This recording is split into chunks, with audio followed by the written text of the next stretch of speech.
22 லட்சம் வாக்காளர்கள் நீக்கப்பட்டார்கள் ஒரு மாதத்திற்கு முன்னாடி தெலுங்கானா எலெக்ஷன்ல. அந்த தேர்தலில் யார் ஜெயிச்சாங்க? காங்கிரஸ் கட்சி தான் பெரும்பான்மையான இடங்களை ஜெயித்தது. அதே மாதிரி ஹிமாச்சல் பிரதேசத்தில் 2022ஆம் ஆண்டு தேர்தல் நடக்கும்போது இதே போன்ற ஒரு டிரைவ் ஏற்படுத்தப்பட்டு 45,000 வாக்காளர்கள் நீக்கப்பட்டார்கள்.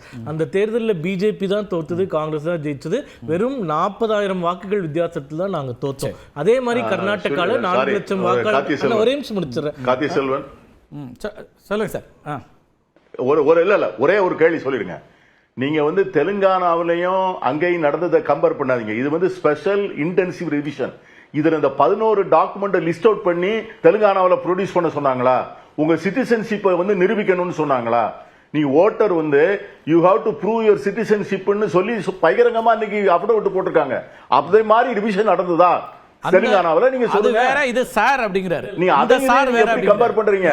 This is the first time. நான் என்ன சொல்றேன்னா, பிஜேபிக்கு அரசியல் பண்ண தெரியலன்றதை நான் பகிரங்கமா இந்த மேடையில் ஒத்துக்கிறேன். இப்போ இந்த 3 மாநிலங்கள் கர்நாடகா, ஹிமாச்சல், தெலுங்கானால ஸ்பெஷல் இன்டென்சிவ் ரிவிஷன் சார், அதாவது எதுக்குமே இடம் கிடையாது. வாக்காளர்கள் நீக்கிட்டாங்க, பிஜேபி சதி. அப்போ இந்த 3 தேர்தல்கள்லயும் வாக்காளர்கள் நீக்கப்பட்டதுனால காங்கிரஸ் கட்சி ஜெயிச்சிருச்சு அப்படின்னு ஒருவேளை எங்களுக்கு அரசியல் பண்ண தெரியலையோ எனக்கு ஆதங்கமாக இருக்கிறது இப்போ.